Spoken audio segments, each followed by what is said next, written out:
يا أيها الذين آمنوا أوفوا بالعقود أحلت لكم بهيمة الأنعام إلا ما يتلى عليكم غير محل الصيد وأنتم حرم إن الله يحكم ما يريد۔ اے ایمان والو، وعدوں کو پورا کرو، تمہارے لیے وہ چوپائے حلال کر دیے گئے ہیں جو مویشیوں میں داخل کے مشابہ ہوں، سوائے ان کے جن کے بارے میں تمہیں پڑھ کر سنایا جائے گا، بشرطے کہ جب تم احرام کی حالت میں ہو اس وقت شکار کو حلال نہ سمجھو۔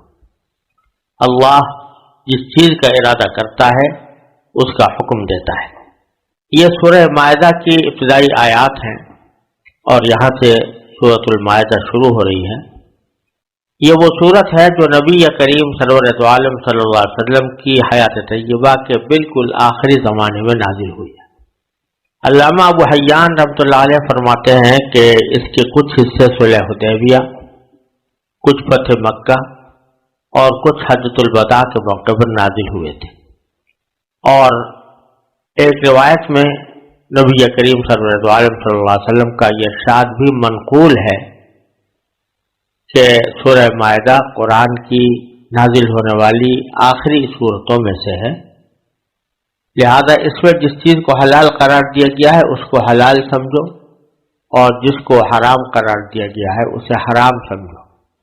یعنی اس میں جو احکام آئے ہیں وہ منسوخ نہیں ہیں بلکہ محکم ہے، کیونکہ یہ آخری صورتوں میں سے ہے جو رسول کریم صلی اللہ علیہ وسلم پر نازل ہوئی۔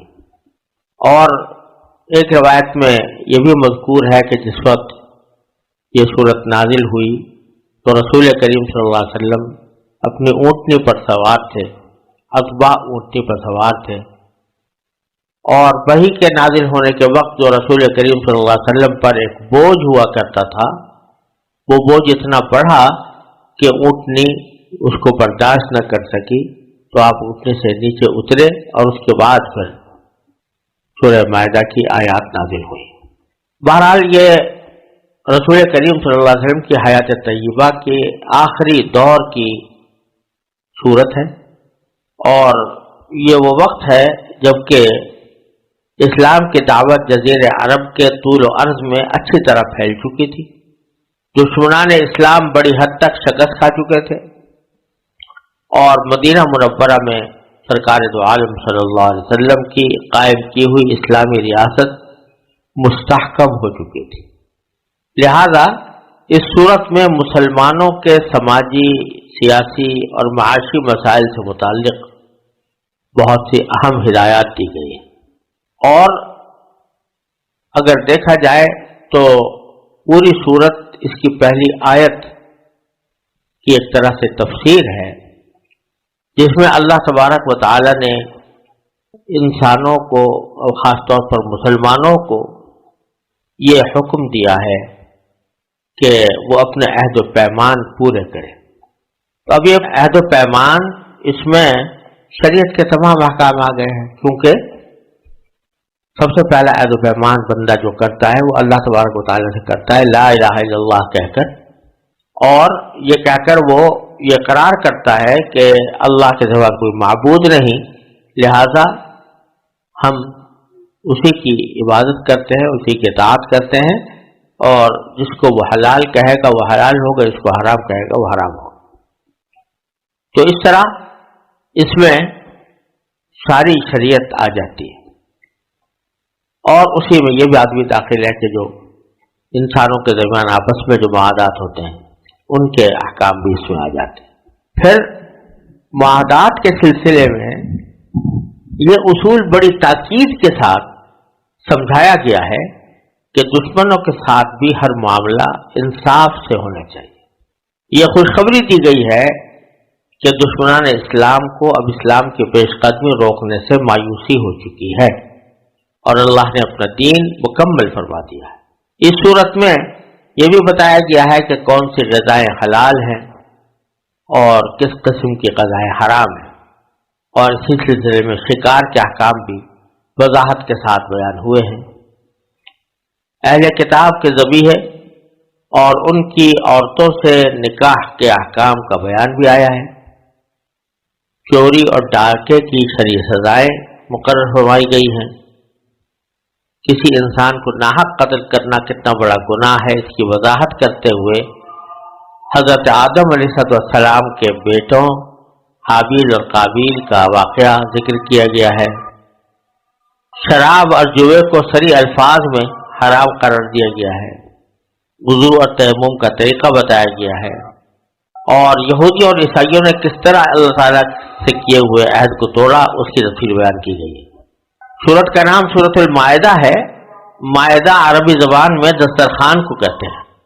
اس سورت کی آیت نمبر 114 میں یہ واقعہ بیان ہوا ہے کہ حضرت عیسیٰ علیہ السلام سے ان کے متبعین نے یہ دعا کرنے کی فرمائش کی تھی کہ اللہ تعالیٰ ان کے لیے آسمانی غذاؤں کے ساتھ ایک دسترخوان نازل فرمائے۔ اس واقعے کی مناسبت سے اس سورت کا نام سورت المائدہ رکھا گیا ہے۔ حسب معمول سورت بسم اللہ الرحمن الرحیم سے شروع ہوئی ہے، اور اس کی پہلی آیت اور پہلا حکم یہ ہے کہ یا ایھا الذین آمنوا، اے ایمان والو، اوفوا بالعقود، معاہدوں کو پورا کرو۔ اب معاہدوں کو کے لیے جو لفظ استعمال کیا گیا ہے وہ عقود ہے۔ عقود عربی زبان میں عقد کی جمع ہے، جس کے لغوی معنی کوئی چیز باندھنے کے ہیں، اور ساتھ ہی جب دو آدمی کسی بات کا عہد و پیمان باندھتے ہیں یا کوئی معاملہ کرتے ہیں، اس معاملہ کرنے کے نتیجے میں دونوں کے اوپر کچھ ذمہ داریاں، دونوں کے کچھ حقوق پیدا ہوتے ہیں، تو اس کا نام عقد ہوتا ہے۔ جیسے بیع ہے، خرید و فروخت ہے، تو جب بیچنے والے نے یہ کہہ دیا کہ یہ میں نے تمہیں بیچ دیا، خریدنے والے نے کہہ دیا کہ خرید لیا، قیمت متعین ہو گئی، ادائیگی کا طریقہ بھی متعین ہو گیا، تو بس یہ بیع نافذ ہو گئی۔ اب فریقین پر واجب ہے کہ وہ اپنی اپنی ذمہ داریاں پوری کریں۔ بیچنے والے کی ذمہ داری یہ ہے کہ وہ اس کا خریدا ہوا سامان اس کے حوالے کرے، اور خریدار کی ذمہ داری یہ ہے کہ اس کو اس کی قیمت پوری ادا کرے۔ تو یہ دو طرفہ یا بائی لیٹرل معاہدہ ہوتا ہے کہ جس میں دونوں طرف کی کچھ ذمہ داریاں ہوتی ہیں، تو اس کو معاہدہ یا اس کو معاقدہ یا عقد کہتے ہیں۔ تو اللہ تعالیٰ نے یہاں ایک بنیادی ہدایت عطا فرما دی کہ جو بھی عقد تم کسی کے ساتھ کرو یا معاہدہ کرو، دو طرفہ معاہدہ کرو، تو اس کو پورا ضرور کرو۔ کو پورا کرنے کے لیے اگر کچھ دقت بھی اٹھانی پڑے تو اٹھاؤ، کیونکہ اللہ تعالیٰ کا حکم ہے کہ عہد کو پورا کرنا ضروری ہے۔ تو یہاں اللہ تبارک و تعالیٰ نے جانبین کو تلقین فرمائی ہے، بلکہ تعلیم دی ہے کہ وہ اپنے کیے ہوئے معاہدے کا احترام کریں اور اس کے تمام پہلوؤں پر عمل کرنے کی پوری کوشش کریں۔ اللہ تبارک و تعالیٰ نے جتنی تاکید معاہدوں کے پورا کرنے کی فرمائی ہے، ان میں سب سے پہلا معاہدہ تو بندہ اللہ تعالیٰ سے کرتا ہے تو لا الہ الا اللہ کہہ کر، تو اس کے ذمہ واجب ہے کہ اللہ تعالیٰ کے تمام احکام کی اطاعت کرے۔ اسی سلسلے میں آگے کچھ احکام آ رہے ہیں۔ اسی طرح جب کوئی بندہ اللہ تعالیٰ سے کوئی عہد کر لیتا ہے یا اپنے کسی انسان کے گروہ سے کوئی عہد کر لیتا ہے، تو اس کو پورا کرنا بھی ضروری ہے۔ اور اس کی بڑی تابناک مثالیں ہماری تاریخ میں موجود ہیں کہ جس میں مسلمانوں نے، صحابہ کرام نے، تابعین نے اپنے کیے ہوئے معاہدوں کی کس طرح پاسداری کی ہے کہ بہت بڑا نقصان گوارا کر لیا، لیکن عہد شکنی گوارا نہیں۔ تو اس کی بہت سی مثالیں تاریخ کے اندر موجود ہیں، اور ہمیں بھی یہ تاکید کی جا رہی ہے کہ تم اس کا خیال رکھو۔ اگر آپ غور کریں تو جتنے جھگڑے اس دنیا میں ہوتے ہیں تو اکثر و بیشتر ان میں سے اسی وجہ سے ہوتے ہیں کہ جو معاہدہ ہوا تھا یا عقد ہوا تھا اس کی وجہ سے جو ذمہ داریاں جانبین کے ذمہ لازم ہوئی، جانبین یا ان میں سے کوئی ایک اس کا لحاظ نہیں رکھتا، ان ذمہ داریوں کو پورا نہیں کرتا، تو جھگڑا کھڑا ہو جاتا۔ اگر قرآن کریم کے اس ارشاد پر عمل کیا جائے، ہر انسان عمل کرے، تو جھگڑے ختم ہو جائیں، نہ ہونے کے برابر رہ جائیں۔ عدالتوں کی ضرورت اس وجہ سے پیش آتی ہے کہ کوئی شخص اپنی ذمہ داری سے بچنا چاہتا ہے اور بچنے کی وجہ وہ عہد کو توڑتا ہے، وعدے کو توڑتا ہے، اس کے نتیجے میں فساد پھیلتا ہے، جھگڑا ہوتا ہے، اور پھر بعض اوقات حکومت اس پر مجبور ہو جاتی ہے کہ بجائے اس کے کہ جس نے عہد توڑا تھا اس کو پکڑے، بلکہ وہ اس کی اندیشہ ہوتا ہے کہ وہ اس کی جماعت جو ہے وہ حکومت کا گھیراؤ کر لے گی، اس کو پریشان کرے گی، لہذا حکومت بھی ہاتھ دھو کر بیٹھ جاتی ہے۔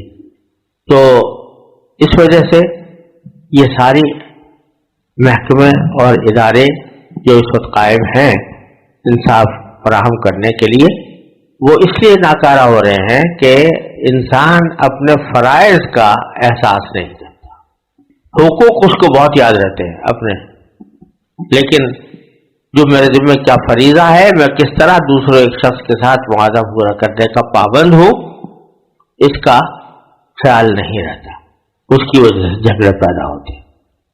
تو یہ ایک حکم دینے کے بعد پھر آگے اللہ تبارک و تعالی نے جانوروں کے سے متعلق کچھ احکام بیان فرمائے ہیں، جن کا حاصل یہ ہے کہ لوگوں کا یہ سمجھنا کہ اللہ تعالیٰ تو صرف نماز روزے کی تلقین کریں، زکوٰۃ اور حج کا مسئلہ بتائیں، لیکن ان کو زندگی کے دوسرے شعبوں میں داخل ہونے کی کیا ضرورت ہے؟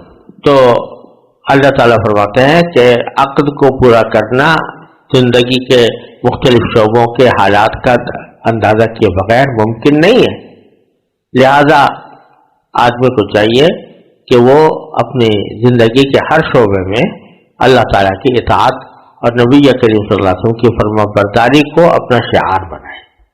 تو اس میں سے سب سے پہلی بات جو کی گئی ہے وہ یہ کہ جو مویشی ہیں وہ تمہارے لیے حلال کر دیے گئے ہیں۔ مویشی جن میں اونٹ ہے، گائے ہے، بیل ہے، بکریاں ہیں، مینڈے ہیں، دمبے ہیں، وہ سب تمہارے لیے حلال کر دیے گئے ہیں، الا ما یتلی علیکم، سوائے ان جانوروں کے جو تم کو بتا دیا جائیں گے، تلاوت کی جائے گی ان آیتوں کی جن میں وہ حرام قرار دیے گئے ہیں، جیسے سور ہے، خنزیر ہے وغیرہ، یا وہ جانور ہے جو چوٹ سے مر گیا ہو، یا وہ جانور ہے کہ جو کہیں پانی میں گر کر مر گیا ہو، گلا گھونٹ کر اس کو ہلاک کر دیا گیا ہو، تو یہ سب جانور جو ہیں یہ حرام ہے، ان کے سوا سارے چوپائے تمہارے لیے حلال کر دیے گئے۔ یہ در حقیقت اس سیاق میں ہے کہ مشرکین مکہ نے اپنی طرف سے من گھڑت احکام جاری کر رکھے تھے کہ فلاں قسم کا جانور حلال ہے، فلاں قسم کا حرام ہے، جیسے کہ اس کی تفصیل سورہ انعام میں انشاءاللہ آنے والی ہے۔ تو اللہ تعالیٰ فرما رہے ہیں ہم نے کسی جانور کو حرام نہیں کیا، ہم تو اس بات کا حکم دیتے ہیں کہ جو تمہاری حالت ہجرت مدینہ سے پہلے تھی اسی حالت کے مطابق تمہارے اوپر احکام جاری ہوں گے، اور وہ یہ کہ مویشیوں میں سے کسی کو تمہیں حرام کرنے کا حق حاصل نہیں ہے۔ مشرکین عرب نے جو بہت سے جانوروں کو حرام قرار دے رکھا تھا اس کی یہاں پر تجدید کی گئی ہے۔ تو فرمایا کہ تمام بہیمۂ انعام یعنی تمام مویشی وہ تمہارے لیے حلال کر دیے گئے ہیں، الا ما یتلی علیکم غیر محل الصید، البتہ ایسا نہ ہو کہ حالت احرام میں تم شکار کو حلال کر لو۔ حالت احرام میں شکار کرنا حرام ہے، ممنوع ہے، چاہے کتنا دل چاہ رہا ہو، لیکن کسی مویشی کو حالت احرام میں قتل نہیں کر سکتے۔ تو غیر محل الصید وانتم حرم، اس طرح کہ تم شکار کو حلال کرنے والے نہ ہو جبکہ تم حالت احرام میں ہو۔ ان اللہ یحکم ما یرید، اور اللہ تعالیٰ جو چاہتا ہے حکم دیتا ہے. یعنی یہ سمجھنا کہ وہ فلاں قسم کا جانور تو حلال کر دیا گیا اور فلاں قسم کا حرام ہے، حالانکہ دیکھنے میں دونوں ایک جیسے لگتے ہیں. اب جیسے غنم کو یا بکریوں کو حلال کر دیا گیا لیکن سور حرام ہے، حالانکہ دیکھنے میں ایک جیسے لگتے ہیں، اس معنی میں کہ دونوں ایک جیسے قد کے ہیں، ایک جیسے قامت. یا اسی طرح اللہ تعالیٰ نے گائے حلال کر دی اور جو پرندے ہیں جیسے بھیڑیا یا شیر یا چیتا اس کو حرام کیا، تو کسی کے دل میں خیال پیدا ہو سکتا ہے کہ یہ ان چیزوں کو حلال کر دیا، ان کو حرام کر دیا. اللہ تعالیٰ فرماتے ہیں کہ اللہ یحکم ما یرید، اللہ تعالیٰ جو چاہتا ہے، جو ارادہ کرتا ہے اس کا حکم دے دیتا ہے. کیا معنی کہ تمہیں اس بحث میں پڑھنے کی ضرورت نہیں ہے کہ فلاں جانور کیوں حلال اور فلاں جانور کیوں حرام. سیدھی سی بات یہ ہے کہ اللہ تعالیٰ کا حکم ہے، اللہ تعالیٰ جس بات کا حکم دے بندے کو وہی کرنا ہوتا ہے. لہذا ایک یہ کوئی غیر معقول بات نہیں ہے. جو کائنات کا خالق و مالک ہے وہ اگر کسی چیز کو کہتا ہے کہ یہ حرام ہے تمہارے لیے، تو اس سے زیادہ کوئی اس بات کا مستحق نہیں ہے کہ جو اس کو حرام قرار دے. یا کسی چیز کو اگر حلال کہتا ہے تو کوئی اس بات کا مستحق نہیں ہے کہ اس کو حلال کہے سوائے اللہ تبارک و تعالیٰ کے. لہذا اس کو اپنے دل سے نکال دو کہ کون سی بات تمہاری سمجھ میں آتی ہے اور کون سی نہیں آتی. یا اللہ تبارک و تعالیٰ خود فیصلہ کرنے والے ہوتے ہیں کہ کس وقت میں کس حکم کی ضرورت ہے. یا ایھا الذین آمنوا لا تحلوا شعائر اللہ ولا الشہر الحرام ولا الہدی ولا القلائد ولا آمین البیت الحرام یبتغون فضلا من ربهم ورضوانا وإذا حللتم فاصطادوا ولا يجرمنكم شنآن قوم أن صدوكم عن المسجد الحرام أن تعتدوا وتعاونوا على البر والتقوى ولا تعاونوا على الإثم والعدوان واتقوا الله إن الله شديد العقاب.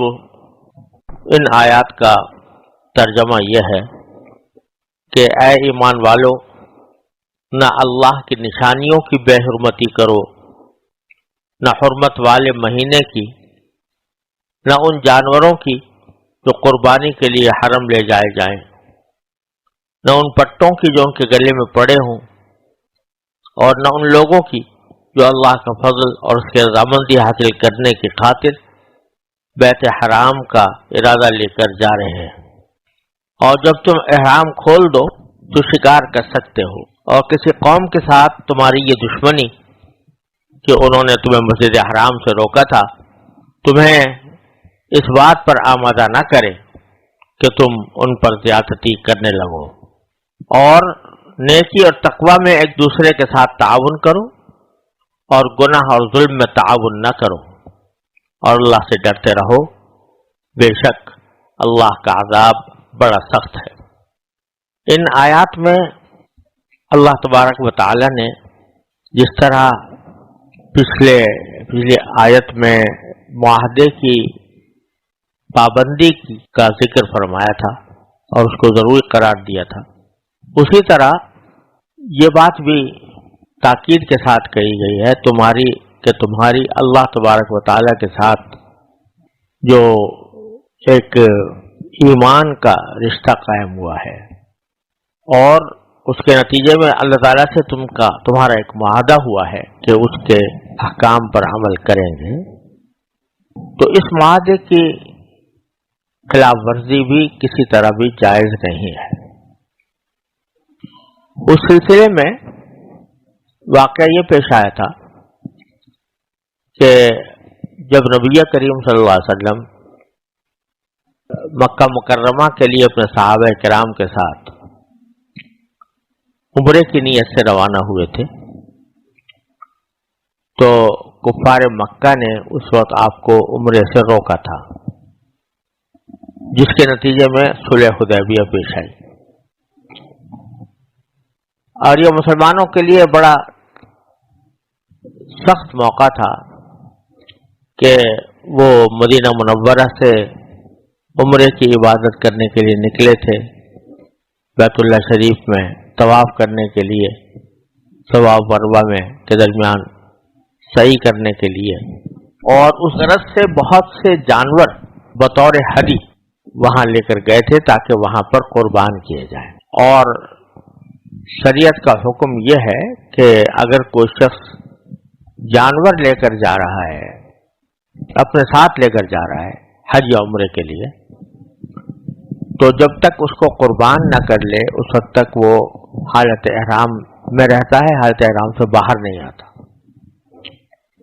تو ایک طرف یہ کہ عمرہ کرنے سے روکا گیا، دوسری طرف جو جانور ساتھ لے کر آئے تھے وہ حرم ان کو پہنچنے سے روکا گیا، اور بالآخر ایسی شرائط پر صلح ہوئی کہ جو صحابہ کرام جن کو بہت گری ہوئی شرائط سمجھ رہے تھے، لیکن اللہ تعالیٰ کی طرف سے حکم تھا کہ اس وقت جذباتیت کا اور جوش کا موقع نہیں ہے، اس وقت ہوش کے ساتھ نبی کریم صلی اللہ علیہ وسلم کی رہنمائی میں صلح کر لینا ہی بہتر ہے۔ تو باوجود ہے کہ صحابہ کرام کے جذبات بہت مجروح تھے، اس کے باوجود انہوں نے یہ فیصلہ تسلیم کیا اور اللہ تعالیٰ کے حکم کے آگے سر جھکا دیا۔ اس سال نہیں گئے عمرے کے لیے، جو جانور ساتھ لے کر آئے تھے ان کو وہیں حرم میں قربان کر دیا، واپس چلے گئے۔ یہ واقعہ کوئی معمولی واقعہ نہیں تھا۔ آج کوئی مدینہ منورہ سے مکہ مکرمہ جائے تو 3 ساڑھے 3 گھنٹے 4 گھنٹے میں پہنچ سکتا ہے، 5 گھنٹے میں پہنچ سکتا ہے، لیکن اس وقت کم از کم فاصلہ طے کرنے میں کم از کم 9 دن لگتے تھے، 9 دن سے 10 دن تک، اور اتنا بڑا فاصلہ اتنے بڑے لشکر کے ساتھ طے کیا گیا اور پھر عمرے کے بغیر واپس چلے گئے۔ تو یہ معمولی زخم نہیں تھا جو صحابہ کرام کے دل پر لگا تھا۔ اللہ تعالیٰ کا کرنا ایسا ہوا کہ اگلے تقریباً سن 8 ہجری میں رمضان میں اللہ تبارک و تعالیٰ نے مکہ مکرمہ فتح کرا دیا، اور وہاں پر کافروں کے بجائے مسلمانوں کا تسلط قائم ہو گیا۔ تو اس وقت یہ سن 8 ہجری کی بات ہے، اس وقت تک مشرکین مکہ بھی حج کرتے تھے، وہ بھی ہدی اور کے جانور لایا کرتے تھے۔ تو جب مکہ مکرمہ پر مسلمانوں کی حکومت ہو اور بہت سے مشرکین وہ ہدی لے کر کعبہ شریف کی طرف آ رہے تھے اپنے حج کے لیے یا عمرے کے لیے، تو بعض صحابہ کرام رضی اللہ تعالیٰ عنہم کے دل میں طبعی طور پر یہ خواہش پیدا ہوئی کہ انہوں نے سن 6 ہجری میں ہمیں آنے سے روکا تھا، جس کے نتیجے میں ہمیں حدیبیہ میں صلح کرنی پڑی۔ تو آج جب کہ ہمارا ہاتھ بلند ہے تو آج ہم بھی ان کے ساتھ یہ معاملہ کریں، ان کو مکے میں داخل ہونے سے روک دو، اور مکے میں داخل ہونے سے روک کر ان کے جو جانور ہیں ان سے کہیں کہ بھائی تم جانو، تمہارا کام جانے، اس کو واپس لے جاؤ یا اس کو کرو، ہم تمہیں داخل نہیں ہونے دیں۔ تو اس پس منظر میں یہ آیات آئی ہے۔ اس میں اللہ تبارک و تعالی نے پہلے تو صحابہ کرام رضی اللہ تعالیٰ عنہم کو یہ ہدایت دی کہ نہیں، انہوں نے ایک زیادتی کی تھی کہ تمہیں اللہ تعالیٰ کی عبادت سے روکا تھا، اس کے بدلے میں تمہارا کام یہ نہیں ہے کہ تم ان کو عبادت سے روکو، تم انہیں داخل ہونے دو، انہیں اپنی عبادتیں انجام دینے دو۔ حالانکہ وہ عبادتیں غلط تھیں، طریقے غلط تھے، اس میں شرک بھی شامل تھا، لیکن کیونکہ اس وقت تک اللہ تعالیٰ نے یہ حکم نہیں دیا تھا کہ ان کو آنے سے روکا جائے، تو اب محض اس وجہ سے کہ آپ کو روکا گیا تھا تو آپ بدلہ لینے میں ان کو روکے، اس کو اللہ تعالی نے گوارا نہیں فرمایا. تو فرمایا کہ اب اگر تم فرض کرو کہ ان کے جانوروں کی بے حرمتی کرو گے، پکڑ لو گے ان کے جانوروں کو، اور حالانکہ ان کے گلے میں پٹے پڑے ہوئے ہیں. پٹے اس لیے ڈالے جاتے تھے جو بیت اللہ کی طرف جانور ہدی کے طور پر لے جایا جاتا تھا، اور اس کے گلے میں پٹے اس لیے ڈالے جاتے تھے تاکہ لوگ دور سے پہچان لیں کہ یہ جانور بیت اللہ کی طرف جا رہا ہے. ایسے موقع پر کتنا ہی بڑا زاویہ مجاور ہو آدمی، ڈاکو ہو، کچھ ہو، لیکن جب وہ جانور کے گلے میں پٹا پڑا ہوا دیکھتا تھا تو اس کو ضرورت نہیں ہوتی تھی کہ اس کے اوپر حملہ کرے یا اس کو اپنے قبضے میں لے اور اس پر چوری یا ڈاکے کا معاملہ کرے. تو اس لیے وہ پٹے ڈالے جاتے تھے. تو اللہ تعالیٰ فرماتے ہیں اس آیت میں کہ یا ایھا الذین آمنوا، اے ایمان والو، لا تحلوا شعائر اللہ، اللہ کی نشانیوں کی بے حرمتی نہ کرو. شعائر جمع ہے شعار کی، اور شعار کہتے ہیں اس علامت کو جو کسی خاص چیز کی نشاندہی کرتی ہو. ہر دین کا ایک شعار، کچھ شعائر ہوتے ہیں، ہر مذہب کے ہوتے ہیں کچھ نہ کچھ شعار. جیسے عیسائیوں کے ہاں شعار ہے صلیب، وہ اسی کو اپنا دین کا ایک کی علامت سمجھتے ہیں. تو اللہ تبارک و تعالی نے ہمارے دین کے اندر بہت سی چیزیں ایسی رکھی ہیں جو دین کا شعار ہے. اس میں بیت اللہ داخل ہے، بیت اللہ کی طرف جانے والے جانور بھی داخل ہیں کہ جو بیت اللہ شریف لے جائے جا رہے ہوں وہاں پر قربان کرنے کے لیے، وہ بھی شعائر اللہ میں داخل ہے. اور جو شخص کے بیت اللہ کا قصد کر کے جا رہا ہے تو اس کو روکنا، احرام باندھ کے آیا ہوا ہے اور آپ کہیں کہ نہیں میں نہیں جانے دوں گا، تو یہ اللہ تعالیٰ نے پسند نہیں کیا، اس کی ممانعت فرمائی. تو فرمایا کہ اے ایمان والو، نہ اللہ کی نشانیوں کی بے حرمتی کرو، ولا الشہر الحرام، نہ حرمت والے مہینے کی. یعنی اللہ تعالیٰ نے 4 مہینے ایسے رکھے تھے جن کے اندر لڑائی حرام تھی، جس کا ذکر پیچھے سورہ بقرہ میں گزر چکا ہے. تو اس میں جنگ کرنا شریعت نے منع کیا تھا.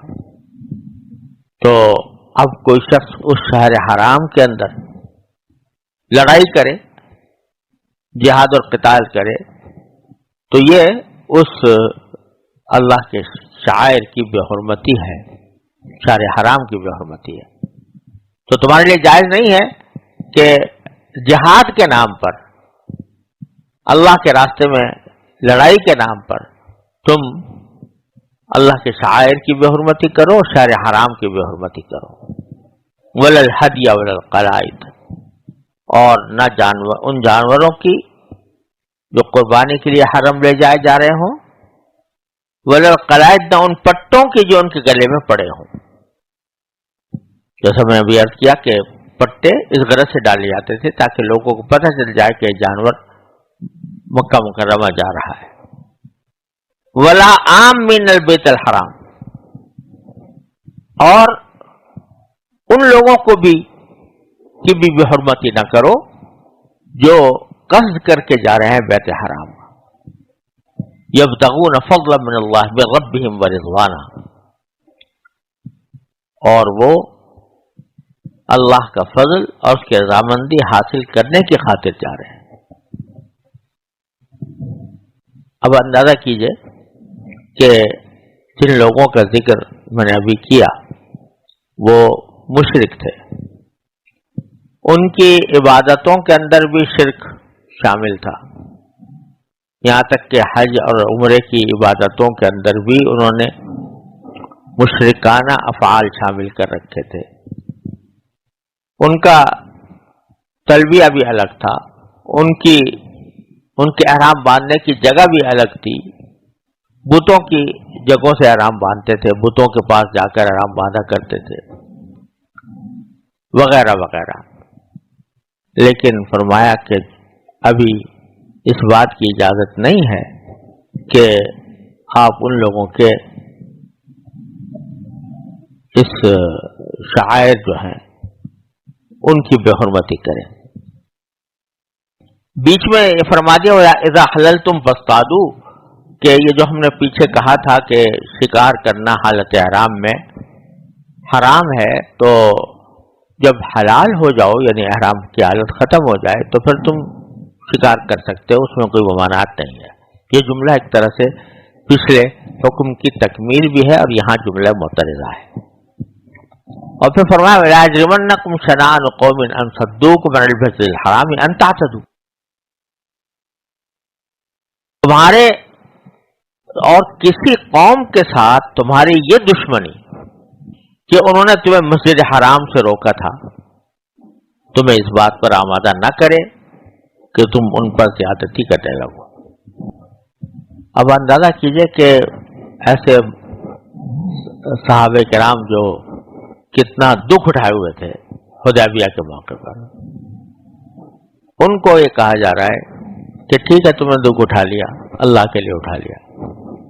اب اگر وہ آ رہے ہیں مسجد حرام کی طرف، اگرچہ ان کے اعمال وہ ان میں سے کوئی عمل اللہ کے یہاں مقبول نہیں ہے شرک کی وجہ سے، کفر کی وجہ سے، لیکن بہرحال وہ احترام کرتے ہوئے آ رہے ہیں بیت اللہ کا، تم پھر ان کی بے حرمتی نہ کرو. اور یہ عداوت، یہ دشمنی کہ انہوں نے تمہیں روکا تھا، یہ تمہیں ان کے ساتھ زیادتی کرنے پر آمادہ نہ کرے، یعنی اب ان کو آپ نہ روکو. اب یہاں ایک سوال یہ پیدا ہوتا ہے کہ بعد میں تو عام اعلان کر دیا گیا تھا کہ لا یحجن بعد ھذا العام مشرک، سورہ توبہ کے نزول پر اللہ تعالی نے باقاعدہ آدمی بھیج کر اعلان کرایا تھا کہ اس سال کے بعد کوئی مشرک حج نہ کرے. چنانچہ سن 9 ہجری کے بعد جو 10 ہجری کا حج آیا، جس میں رسول کریم صلی اللہ علیہ وسلم خود بنفس نفیس تشریف لے گئے تھے، اس میں کوئی مشرک حج میں شامل نہیں تھا، بلکہ سن 9 ہجری میں رسول کریم صلی اللہ علیہ وسلم نے خود حج فرمانے کے بجائے حضرت صدیق اکبر کو امیر حج بنا کر بھیجا تھا اور حضرت علی رضی اللہ تعالیٰ عنہ کو اپنا پیغام دے کر بھیجا تھا، اور خود شریک نہیں ہوئے تھے. اس کی وجہ بھی بظاہر یہ تھی کہ اس وقت تک مشرکین کی آمد جاری تھی مکہ مکرمہ میں، اور وہ اپنی مشرکانہ عبادات کو انجام دیا کرتے تھے. تو اللہ تعالیٰ کو یہ پسند نہیں آئی بات کہ حج اس طرح ہو نبی کریم صلی اللہ علیہ وسلم کا کہ دوسرے لوگ مشرکانہ حرکتیں کر رہے ہوں اور نبی کریم صلی اللہ علیہ وسلم بھی ساتھ موجود ہوں. اس لیے اس سال آپ نے ارادہ کرنے کے باوجود ملتوی فرمایا، لیکن 10 ہجری میں کوئی مشرک شریک نہیں تھا اور اعلان پہلے کر دیا گیا تھا. تو اب یہاں پر منع کرنے کو تو کہا جا رہا ہے کہ نہیں، منع نہیں کر سکتے، اور بعد میں یہ منع کر دیا گیا. تو دونوں میں فرق یہ ہے کہ جس وقت یہاں ممانعت کی جا رہی ہے وہاں لوگ چل پڑے تھے حرم کی طرف، جانور لے کر چلے تھے، ان کے گلوں میں قلادے پڑے ہوئے تھے، اور وہ بیت اللہ کا قصد کر کے جا رہے تھے. تو ایک ان کو اس حالت میں روکنا تو گویا ایک طرح سے اللہ تعالیٰ کے شعائر کی، یعنی ان جانوروں کی جو لے کر جائے جا رہے تھے، ان کی بے حرمتی تھی.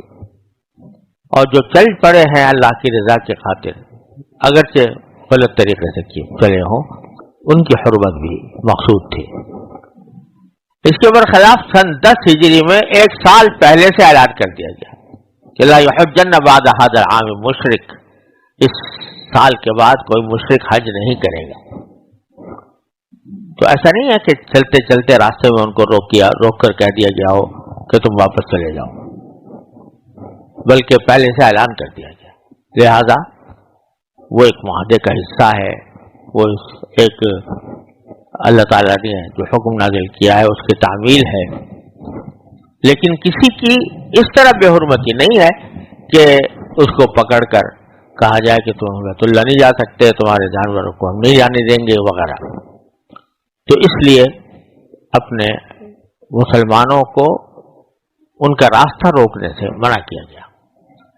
اس سے پتہ چلا کہ غیر مسلموں کے ساتھ بھی مسلمانوں کو اچھا رویہ اختیار کرنے کی تاکید فرمائی گئی ہے کہ ایسے موقع پر بھی جب کہ انسان کے جذبات مچل رہے ہوں، اس وقت بھی اللہ تبارک و تعالیٰ نے مسلمان کو یہ حکم دیا ہے کہ وہ اپنے جذبات پر قابو رکھے اور قابو رکھ کر رواداری کا اور اسلامی اخلاق کا ثبوت دے. اور اس کا ایک بہت بڑا اصول اگلے جملے میں بیان فرما دیا کہ تعاونوا علی البر والتقوی ولا تعاونوا علی الاثم والعدوان، کہ بر، نیکی اور تقوی کے اوپر دوسرے کے ساتھ تعاون کرو، لیکن گناہ اور ظلم کے اوپر تعاون نہ کرو. یہ ایک ایسا اصول بیان فرما دیا کہ جو بہت جامع اور اس کے تحت بہت سے مسائل بھی ہیں. تو جو تھوڑی سی تفصیل چاہتے ہیں تو وہ تفصیل قدر وضاحت کے ساتھ انشاءاللہ اگلے درس میں بیان کی جائے گی. اللہ تعالیٰ اپنے رضا کے مطابق بیان کرنے کی توفیق عطا فرمائے. چنانچہ اس آیت میں یہ فرمایا گیا کہ وَتَعَاوَنُوا عَلَى الْبِرِّ وَالتَّقْوَى وَلَا تَعَاوَنُوا عَلَى الْإِثْمِ وَالْعُدْوَانِ، نیکی اور تقوی میں ایک دوسرے کے ساتھ تعاون کرو اور گناہ اور ظلم میں تعاون نہ کرو. وَاتَّقُوا اللَّهَ، اور اللہ سے ڈرتے رہو، بے شک اللہ کا عذاب بڑا سخت ہے. یہاں اللہ تبارک و تعالی نے نیکی کے کاموں میں تعاون کا حکم بھی دیا ہے، ترغیب بھی دی ہے، اور گناہ کے کاموں اور ظلم کے کاموں میں کسی کے ساتھ تعاون کرنے سے منع فرمایا. یہ بڑی اہم ہدایت ہے، کیونکہ نبی کریم سرورت عالم صلی اللہ علیہ وسلم کی تشریف آوری سے پہلے جو قبائل کے حالات تھے وہ ایسے تھے کہ ایک قبیلے کے آدمی آپس میں ایک دوسرے کے حلیف ہوتے تھے. بعض اوقات ایک قبیلے کا دوسرے قبیلے کے ساتھ بھی اس قسم کا معاہدہ ہوتا تھا کہ وہ ایک دوسرے کا ساتھ دیں گے، ایک دوسرے کی مدد کریں گے، یہاں تک کہ لڑائی اور قتال کی بھی نوبت آ جائے تو یہ دیکھے بغیر کہ کون حق پر ہے کون باطل ہے، اپنے حلیف کی مدد کرنا ضروری سمجھا جاتا تھا. اسی کو اصطلاح میں حلف کہتے تھے، یعنی حلافت کا ایک معاہدہ کہ ہم تمہاری مدد کریں گے، تم ہماری مدد کرو گے. اس سے بحث نہیں کہ کون حق پر ہے کون باطل پر ہے، تم ہمارے ہو، ہمارے حلیف ہو، لہذا ہم تمہاری مدد کریں گے. اس کو حلف کہا جاتا تھا اور اس پر فخر کیا جاتا تھا. لیکن نبی کریم سرورت عالم صلی اللہ علیہ وسلم کی تشریف آوری کے موقع پر اللہ تبارک و تعالی نے کیونکہ حق کا بول بالا کرنا تھا تو یہ تفریق پیدا کر دی کہ اب معاملہ اپنے اور پرائے کا نہیں ہے، معاملہ حق اور باطل کا ہے. یہ نہیں ہے کہ اپنے کی ہر حالت میں مدد کرنی ہے اور پرائے کی ہمیں حالت میں مخالفت کرنی ہے، بلکہ اصل بات یہ ہے کہ کون حق پر ہے اس کی مدد کرو، کون باطل پر ہے اس کی مدد نہ کرو. چنانچہ نبی کریم صلی اللہ علیہ وسلم نے یہ اصول بیان فرمایا تھا کہ لا حلف فی الاسلام. اب وہ جو حلافت ہوا کرتی تھی پہلی جاہلیت کی وہ اب اسلام کے اندر نہیں ہوگی. اب جو ہے وہ ساری بات حق و باطل کی بنیاد پر ہو, اور بلکہ نبی کریم سرورت عالم صلی اللہ علیہ وسلم کی باقاعدہ بعثت سے بھی پہلے رسول کریم صلی اللہ علیہ وسلم نے ایک معاہدے کی بڑی تعریف فرمائی جو قریش کے کچھ لوگوں نے کیا تھا, جس کو حلف الفضول کہتے ہیں. حلف الفضول اس لیے کہتے ہیں کہ اس معاہدے کے جو دستخط کنندگان تھے, یا یہ کہہ لو کہ اس معاہدے کے جو شرکا تھے, اصلاً وہ فضل کا نام رکھتے تھے. اس بات سے فضول اس کی جمع کر کے کہہ دیا گیا کہ فضول کا معاہدہ ہے. تو اس میں انہوں نے یہ بات طے کی تھی کہ ہم اب کسی ظالم کی مدد نہیں کریں گے, اور اب صرف مظلوم کی مدد کی جائے گی جو حق پر ہوگا. اس کو حلف الفضول کہتے ہیں. اور نبی کریم سرورت عالم صلی اللہ علیہ وسلم نے فرمایا کہ آج بھی اگر مجھ سے غیر مسلم لوگ اس قسم کا معاہدہ کرائیں تو میں ضرور اس معاہدے میں شامل ہو جاؤں گا.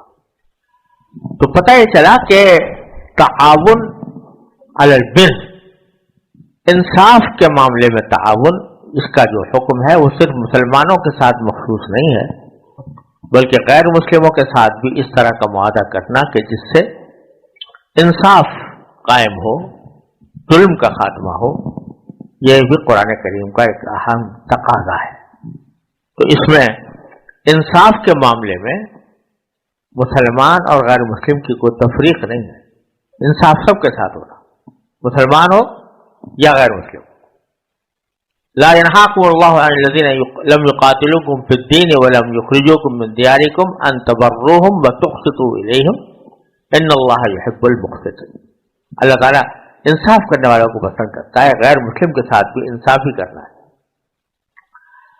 تو یہ بڑا جامع اصول ہے کہ چاہے غیر مسلموں کے ساتھ بھی تم تعاون کرو تو مگر وہ بھلائی کے کام کا ہونا چاہیے, انصاف کے اوپر ہونا چاہیے, ظلم و زیادتی پر نہیں ہونا چاہیے. اگر دیکھا جائے تو دنیا کا نظام جو ہے وہ اسی تعاون پر چل رہا ہے, اور تعاون دو قسم کا ہوتا ہے. ایک تعاون وہ ہے جس پر انسان کو اللہ تبارک و تعالیٰ نے ایک ایسا نظام بنا کر مجبور کر دیا ہے کہ وہ اس نظام سے نکل ہی نہیں سکتا, تعاون کرنے پر مجبور ہے قدرتی طور پر. وہی کیا ہے کہ اللہ تبارک و تعالیٰ نے ایک ایسا نظام بنا دیا ہے پوری دنیا کے اندر کہ ایک انسان کا نفع و ضرر دوسرے انسان کے ساتھ وابستہ کر دیا, اور اس وابستہ کرنے کے نتیجے میں ہر انسان دوسرے کا محتاج ہے. تاجر بیٹھا ہے تجارت کرنے کے لیے, وہ گاہک کا محتاج ہے. گاہک آتا ہے تو وہ اپنی ضرورت لے کر آتا ہے تاجر کے پاس, وہ تاجر کا محتاج ہوتا ہے.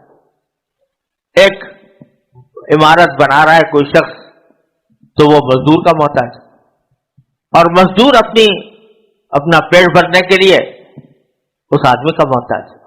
تو ایسا ایک عمومی نظام اللہ تبارک و تعالیٰ نے وضع فرما دیا ہے کہ جس میں ہر شخص دوسرے کا محتاج. یہ کوئی ایسی کیا کانفرنس ہوئی تھی دنیا کے اندر, کوئی عالمی کانفرنس بلائی گئی تھی کہ بھی کتنے آدمی مزدوری کریں گے, کتنے تجارت کریں گے, کتنا کیا کوئی کام کرے گا, کون جو ہے وہ کوئلے کی تجارت کرے گا اور کون سونے کی کرے گا اور کون کپڑے کی کرے گا. کوئی کانفرنس نہیں منعقد ہوئی, لیکن اللہ تبارک و تعالیٰ نے اس طرح نظام میں باندھ دیا تمام مخلوقات کو کہ ہر شخص دوسرے کا محتاج ہے. نحن قسمنا بینہم معیشتہم فی الحیاۃ الدنیا ورفعنا بعضهم فوق بعض درجات لیتخذ بعضهم بعضا سخریا. ہم نے ساری معیشت کے تقسیم کی ہے, کون کیا کرے گا, کتنا کرے گا. اس نظام کو ایک حکومت کی منصوبہ بندی کے تحت لا کر اس کو مقید کرنے کا جو تصور اشتراکیت نے پیش کیا تو وہ 70 سال کی جکڑ بند کے باوجود وہ کوئی پھل نہ دے سکا اور ختم ہو گیا. لہذا ایک تعاون وہ ہے باہمی تعاون انسانوں کا جس کے اوپر سارا نظام زندگی چل رہا ہے. وہ یہ کہ ہر انسان دوسرے انسان کی حاجت رکھتا ہے. یہاں تک کہ بڑے سے بڑا سرمایہ دار بھی محتاج ہے مزدور کا. وہ دولت مند شخص ہے اور وہ اس کے بعد دولت کے ڈھیر لگے ہوئے ہیں، لیکن مزدور اگر نہ ملے اس کو، اگر ہمارا تعمیر کرنا چاہتا ہے مزدور وہ نہیں ملتا تو کیا ہوگا؟ اس کی دولت کچھ کام نہیں آئے گی. تو وہ مزدور کا محتاج اور مزدور کو اپنے پیٹ بھرنے کے لیے اس کی ضرورت. لہذا ایک تعاون وہ ہے جو اللہ تعالیٰ نے اس نظام زندگی کے اندر جبری طور پر پیدا فرما دیا کہ ایک دوسرے کا تعاون کرنے پر مجبور ہے. دوسرا تعاون وہ ہے جو اپنے اختیار اور ارادے سے کیا جاتا ہے. تو اس میں اللہ تبارک و تعالیٰ نے یہ حکم دیا کہ جہاں کہیں نیکی کا، تقوی کا، دیانتداری کا، انصاف کا معاملہ ہو تو جتنا تم سے ہو سکے دوسرے کا اس میں تعاون کرو. اور رسول کریم صلی اللہ علیہ وسلم نے یہاں تک خوشخبری سنا دی کہ ان اللہ فی عون العبد ما کان العبد فی عون اخیہ او کما قال صلی اللہ علیہ وسلم. بندہ جب تک کسی دوسرے بھائی اپنے بھائی کی مدد میں مشغول رہتا ہے تو اللہ تعالیٰ اس کی مدد کرتا رہتا ہے. من نفس قربۃ من قرب الدنیا نفس اللہ عنہ قربۃ من قرب الآخرہ او کما قال صلی اللہ علیہ وسلم. کوئی شخص دوسرے کی بے چینی دور کرے تو اللہ تعالیٰ اس کو آخرت کی بے چینی سے محفوظ رکھے گا انشاءاللہ. تو یہ حکم دیا گیا ہے کہ بھائی جہاں تک ہو سکے کسی نیکی کے کام میں تعاون کرو. یہ حکم اس طرح ہے کہ یہ کسی پارٹی اور جماعت اور مسلک اور مشرب کے ساتھ مخصوص نہیں، بلکہ مطلق حکم دیا گیا کہ تعاون کرو. کیا مطلب؟ کہ جہاں بھی کوئی نیکی کا کام ہو رہا ہو، کوئی پارٹی کر رہی ہو، کوئی جماعت کر رہی ہو، کوئی مسلک والا کر رہا ہو، کوئی مشرب والا کر رہا ہو، کام نیکی کا ہے تو سمجھو تمہارا کام ہے اور تم اس کی ساتھ تعاون کرو. یہ نہیں کہ میری پارٹی کا آدمی کرے گا تو تب تو میں کروں گا تعاون اور دوسری پارٹی کا کر رہا ہے تو نہیں کروں گا. میرے مسلک کا آدمی کر رہا ہے تو کروں گا، دوسرے مسلک کا کر رہا ہے تو نہیں کروں گا. یہ سب نفی فرما دی. تعاونوا علی البر والتقوی. تعاونوا باب تفاعل کے اندر تشارک کی خاصیت پائی جاتی ہے، جس کے معنی یہ کہ ایک دوسرے کے ساتھ مدد کرنے کا اہتمام کرو. تم اس کی مدد کرو، وہ تمہاری مدد کرے. اسے پارٹی بندی کا یا گروہ بندی کا سوال نہیں. جہاں بھی نظر آئے کہ یہ اچھا کام ہو رہا ہے تو اس کو سراہو، اس کے اندر جتنا ہو سکے تعاون کرو. اس طرح اللہ تبارک و تعالیٰ نے یہ بنیاد ڈال دی ہے کہ یہ گروہ بندیاں، فرقہ بندیاں اور پارٹی بازیاں، ان کو نظر انداز کر کے یہ دیکھو کہ نیکی کیا ہے اور تقوی کیا ہے.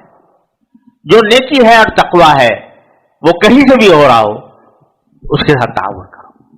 یہ نہیں کہ میں ایک پارٹی کا یا ایک گروہ کا ممبر بن گیا ہوں تو اب میری ساری ہمدردیاں اور سارا تعاون اسی گروہ کے ساتھ مخصوص ہے. نہیں، بلکہ مطلق تعاون ہے. تو یہ ایک بہت اہم بات ہے جس کو ہم فراموش کر کے، جس کی وجہ سے ہم نے بڑا نقصان اٹھایا. آج کی دنیا میں مسئلہ یہ ہوتا ہے کہ کوئی اچھا کام اگر ہو رہا ہے تو کریڈٹ مجھے ملے، چہرہ میرے سر بندے.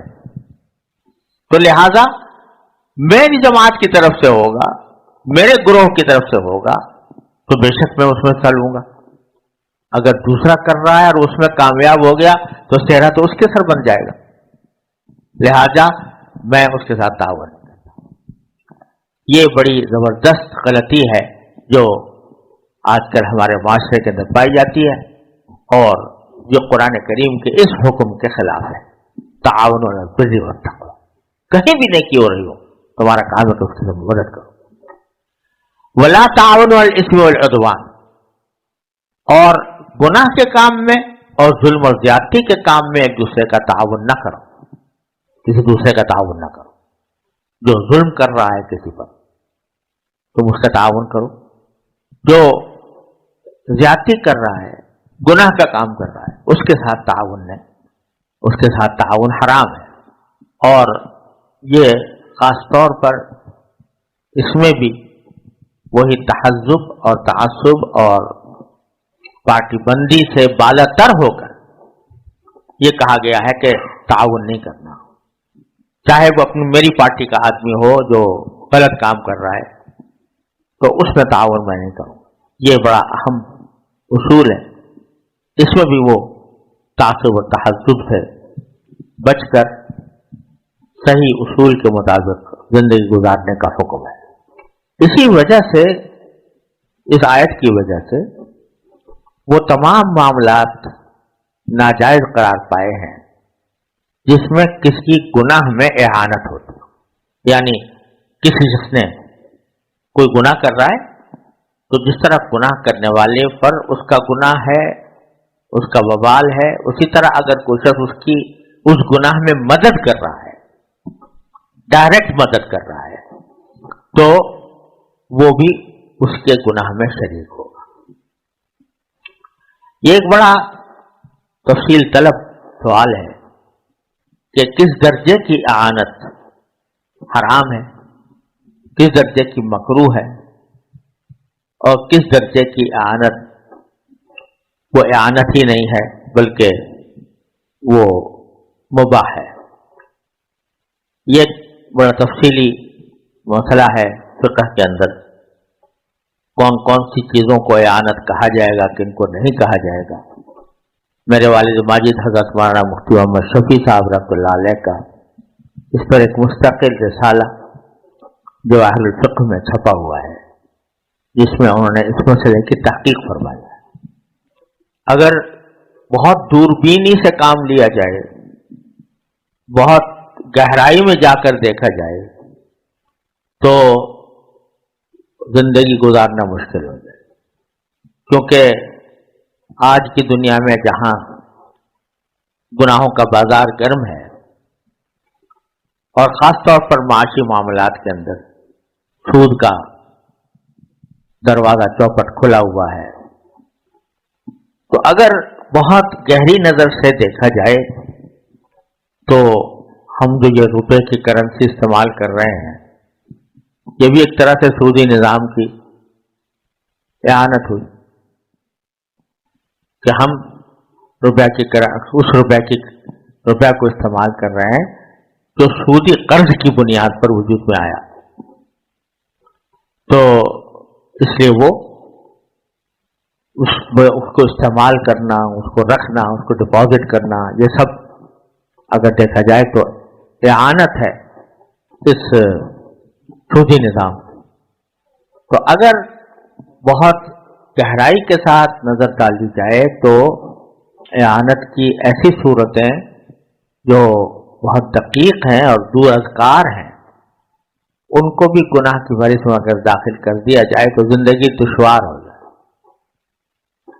اس واسطے شریعت نے بہت گہرائی اور بہت زیادہ تدقیق اور پیچیدگی میں پڑھنے کے بجائے حکم یہ دیا ہے کہ جو چیز براہ راست اعانت ہو رہی ہو کسی گناہ کی جس میں, تو وہ نہ جائے.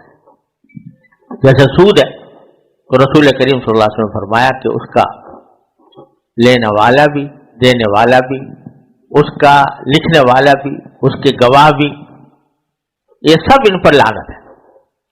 تو جو لکھ رہا ہے وہ اس معاہدے کو عمل میں لانے کے اندر تعاون کر رہا ہے، جو گواہ بن رہا ہے اس معاملے کے قانونی ثبوت فراہم کرنے میں تعاون کر رہا ہے، یہ ناجائز ہے۔ لیکن اگر واسطہ در واسطہ ہو کر کہیں دور دراز جا کر اگر آدمی کسی ایسا معاملہ کر رہا ہے جس کے بغیر زندگی گزارنا ممکن نہیں ہے، تو اس کو شریعت نے ایسے اعانت میں داخل نہیں کیا، ایسے تعاون میں جو تعاون الاسم والعدوان ہو۔ تو اس لیے اس مسئلے کو بہت اہتمام کے ساتھ اور علمی تفقع کے ساتھ دیکھنے کی ضرورت ہوتی ہے۔ تو یہاں یہ اس کا موقع نہیں ہے کہ اس کی تفصیلات پوری بتائی جائیں، لیکن عرض یہ کرنا ہے کہ جہاں کہیں اعانت کا شبہ پیدا ہو کہ ہم فلاں چیز میں اعانت کر رہے ہیں، تو اس کے بارے میں کسی محقق مفتی سے اس کا فتویٰ لینا چاہیے کہ آیا ایسا کرنا جائز ہے یا ناجائز۔ اس کے بعد فیصلہ کرنا چاہیے کہ ہم جو کام کر رہے ہیں وہ اعانت ہے، ممنوع یا جائز ہے۔ البتہ اللہ تعالیٰ جب بھی کوئی حکم دیتے ہیں، کوئی قانون بناتے ہیں، تو ساتھ میں ایک جملہ اکثر و بیشتر آگے یا پیچھے ہوتا ہے، واتقوا اللہ، اللہ سے ڈرو، کیونکہ کوئی بھی حکم یا قانون جو ہے وہ اس وقت تک مؤثر نہیں ہو سکتا جب تک کہ دل میں خدا کا خوف نہ ہو۔ آپ 1000 پولیس رکھ دیجئے، 1000 محکمے بنا لیجئے، 1000 عدالتیں قائم کر لیجئے، لیکن وہ دن کی روشنی میں اور شہر کی رونق میں بے شک وہ جرائم کا ارتکاب کر لیں گے، لیکن جنگل کی تنہائی میں، رات کی تاریکی میں آدمی قانون کا پابند ہو، اس کے لیے پہرا بٹھانے والی چیز ایک ہی ہے اور وہ ہے تقوی۔ تو فرمایا واتقوا اللہ، اللہ سے ڈرو، ان اللہ شدید العقاب، اللہ تعالیٰ کا عذاب بڑا سخت ہے۔